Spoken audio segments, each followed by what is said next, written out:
knows the pink squirrel. It was invented by a guy from Viroqua, Wisconsin, John Bethke. And it has just become one of the most preeminent trout flies in the country.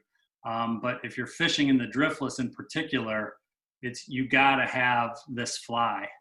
And it's very similar in a tie to what we just did with the green rockworm. A little bit of difference. You have some crystal flash for a tail. You have the squirrel hair dubbing, and I'll talk about that in a minute. You can use a lot of different things. I'll talk about it. It has a red wire ribbing. I'm going to talk about that a lot too. Lanning, I know you want me to talk about that. Yes, I do. A pink dubbing collar and a gold bead head. It's as simple as that. John, he does all kinds of crazy different things. He ties the head of his fly with pink chenille. He substitutes everything out the wazoo. He substitutes the body. He substitutes the tail. A pearl tail is the predominant color, but you can use yellow, gold, anything in that sort of light colored family, but I use the classic, which is pearl. He uses fox squirrel body hair, and he cuts it off of the backs of the squirrel and the sides of the squirrel. And then he sometimes mixes in some amber antron. I've never done that. I think those are the subtle differences that we get at. But I'm going to talk about each of the ingredients as I put them on, because there's a variety of ways you can see it. But you do want this pattern, you do want it like spiky. So the dubbing that you use here really should have some guard hair and some under fur. The fox squirrel that he uses a mix of both of those. He uses both under fur and guard hairs to give it that spiky look. Also, you may, if you ever see one of these that he ties, sometimes you'll notice that the body is significantly fatter than what you're seeing here. He does that because sometimes he wants to fish these super deep, and he'll put some lead wire under the body. I never do that. I again use a tungsten bead head, so I've never put any underbody, and it's worked just fine. But John does that as well. So let's get at it. Let's tie the pink squirrel. So I've already put my bead on. It's the same way. If you have one of those tools or your own method, there's lots of little tricks. Denton was showing me a little tool that he used today that I thought was really cool. Maybe Denton, when you tie in a couple weeks, you can show that little tool that you got. Once again, put your hook in the vise and get it down there so that you leave a lot of the bend exposed, because it's nice to have this body curved and bent. So that's what we're gonna do. In terms of thread, I use pink thread. You can use brown thread too, but I like to use pink because the dubbing, technical mistake number 2, I dropped the thread. Same thing, unithread, pink 6/0, 8/0, 14/0, whatever you're comfortable with. 6/0 gives you a little more bulk and you're not worried about weight or anything like that. But just the standard pink thread. You could go with brown, but I like to tie it off because the collar of the fly is pink and then there's no contrasting there. So let's go back to the fly. Any questions, Denton? Is everyone ready? Do they have the bead head on, etc.? Yeah, no questions. No questions? Donna mentioned that it is often tied with pink chenille, micro chenille. And it is. And also noticed that a lot of the bugs that you find on the rocks up in her area are in the 16 to 18 size. Totally.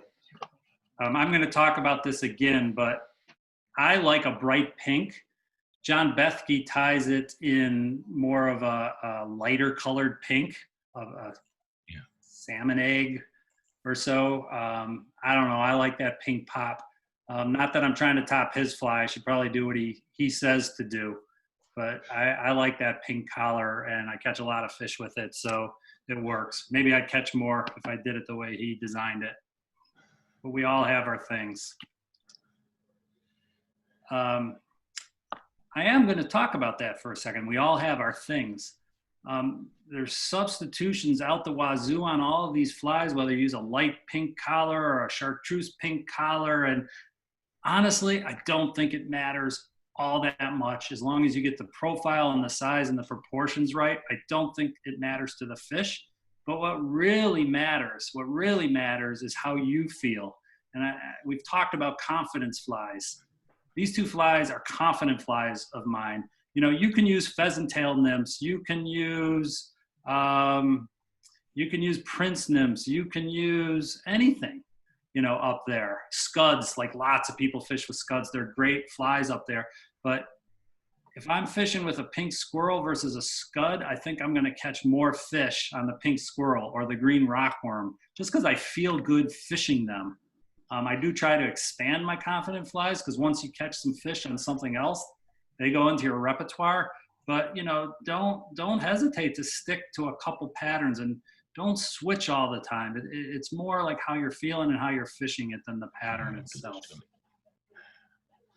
we'll go back to the fly. So we're just going to cast the thread onto the fly.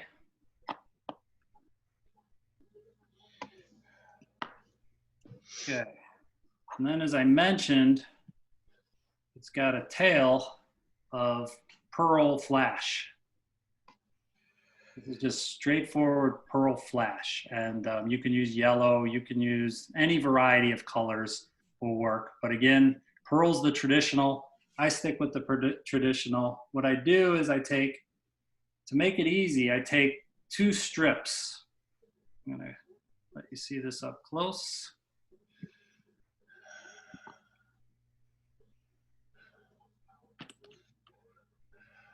I'm going to take 2 strips of the pearl flash. And as long as you want to make this, because it's just easier to put on when you have long pieces of crystal flash, and then you can cut it to size when you're done. But basically what I do here, because I don't want this being pulled out, is just like I did with the silver rib on the green rockworm, I'm going to tie this flash in here and bring it all the way down. So I hope you can see this. I wrap the crystal flash around the thread, and I'm holding it with my offhand. And I bring it right on top of the hook shank, and I bind it down on top of the hook shank so it makes a nice tail.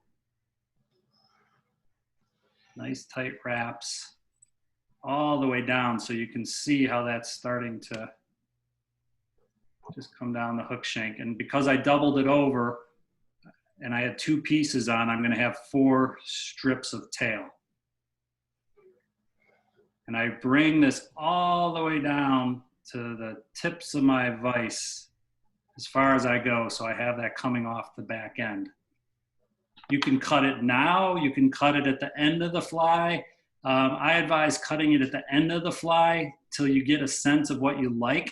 Some guys like it really short, some guys like it really long. And when I say really long, maybe 2 times the length of the shank length of the hook. Some guys just like little stubs. I go both ways on this one. I like it like that. I like it long because I think it adds the flash to the fly that I like to get.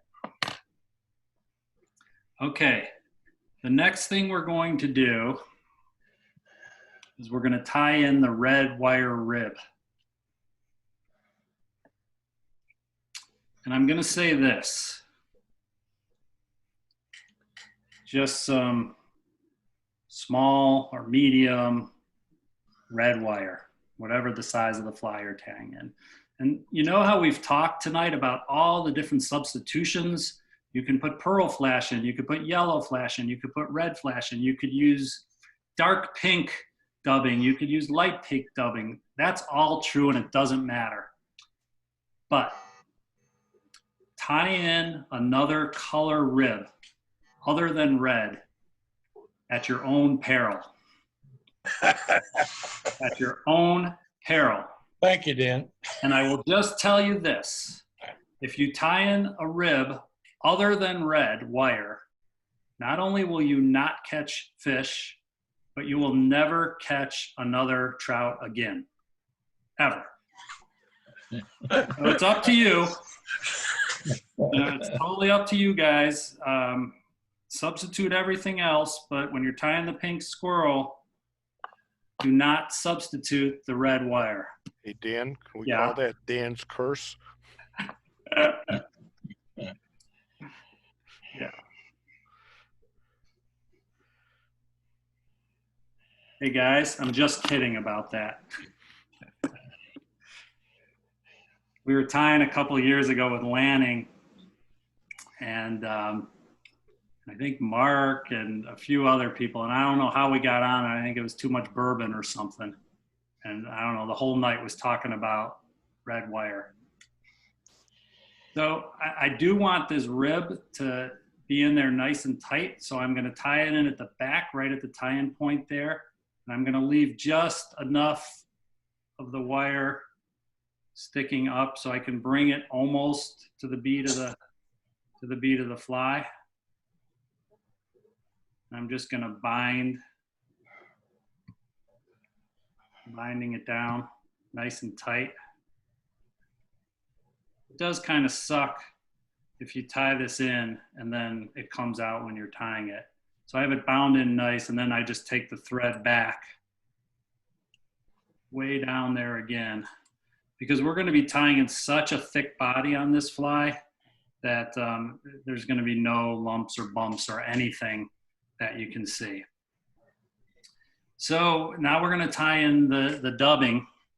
And again, he uses fox squirrel, and it's the pink squirrel, so you probably should use squirrel, but I use all different kinds of things. I actually like this hare's ear dubbing.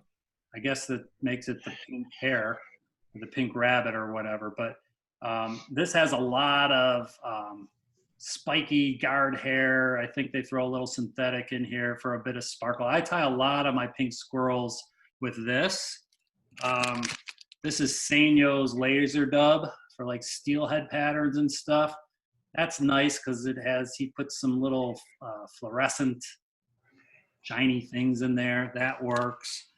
This is Dave Whitlock's natural and synthetic blend, and that is made with red fox squirrel. So that's technically a pink squirrel. So I like that one a lot. I'll tie it with this tonight because it's a pink squirrel and we're gonna tie squirrels. But like any tan, brown color dubbing works just fine. So I got my little clump. This is the Whitlock natural synthetic blend. He probably has some Antron in this, which is what John Bethke does. So that's kind of cool as well. So with this fly, you just want a nice spiky body, so you don't have to worry about tapering this fly. So, you know, don't do too much, but, you know, a little nice handful of dubbing pinched onto the thread. You don't have to paint the thread with this as you're dubbing it. It can be nice and thick. You want a fat body. In fact, I'll come back and pick it out when I want all those spiky parts of it to stick and shake. He ties it a really thick body, even if he doesn't have underweight underneath it. I don't know if you guys can see that. I'm just doing a noodle of dubbing, nothing fancy. Denton, does anyone have any dubbing questions? No, nothing yet. This is just basic dubbing.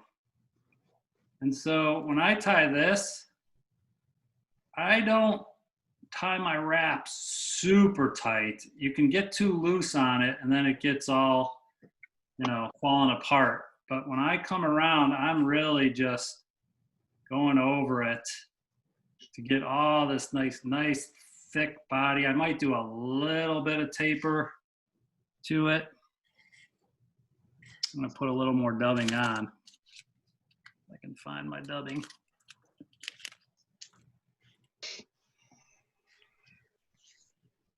I lost my dubbing.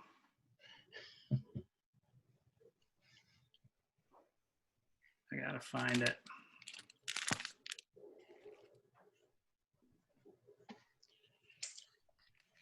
There's a little clump of dubbing disappear.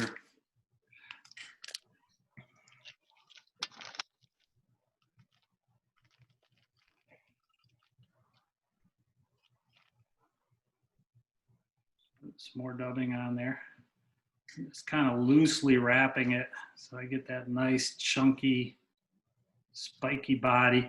Like if the dubbing falls off of your thread, that's okay, like, because then you're going to pick it out.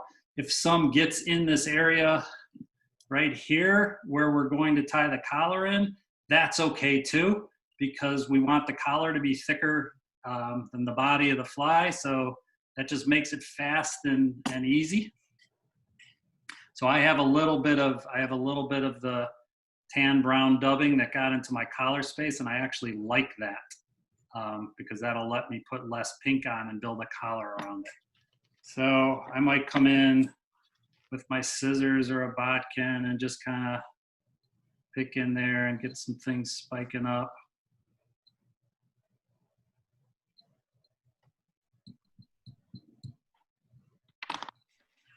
Yeah, I like all that spikiness like that.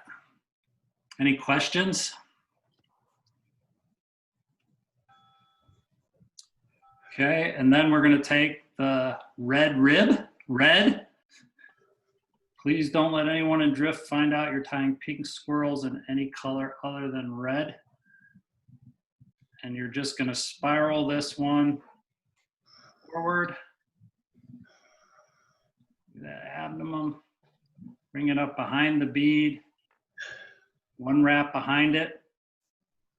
Tug it to tighten it. Second wrap behind it. Tug it to tighten it. I always do this. I do one in front of it to jam it in because you don't want the ribbing to fall out after a couple fish. So I lock it in place, and then helicoptering or cutting with your scissors, it comes right off. So that's the red wire. I do take my bodkin then and just get in there and pick some things up.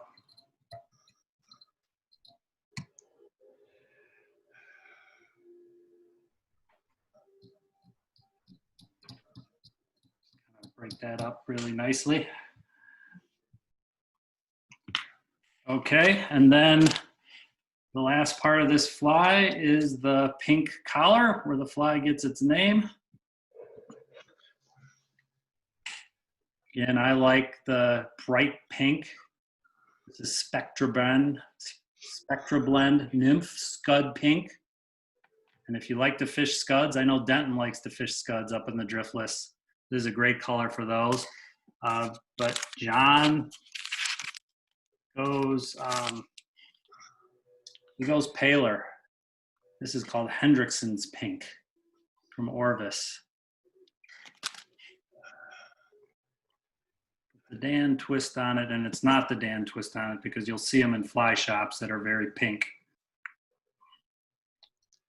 And then again, not too fancy with the dubbing, you can put this on somewhat thick. You don't have to paint the thread as you do with most dubbing. I would say most, I don't know, maybe not most, but a lot of flies, you just put too much dubbing on it when you really need to just paint the thread. But in this case, you can't put on too much. And all you do is just wrap it. You can even wrap it back if you want to behind it. This, when it gets wet, it does condense down and shrink. So if you tie a nice fat collar on it, segments the body like that. That was the best use of this camera so far because I saw my far side of the hook.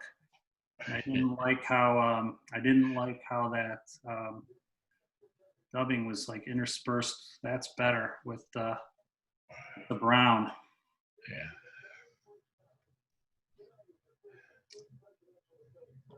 And then you just whip finish the fly with your hand or your tool, tuck it in right behind the bead there. Make sure you're getting it behind the bead.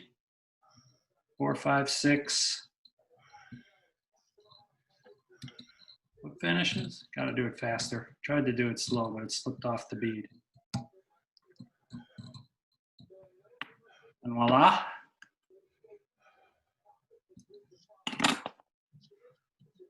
If you did not cut your tail, I did at the beginning. Again, you can cut it short or up to 2 lengths, body lengths of the fly.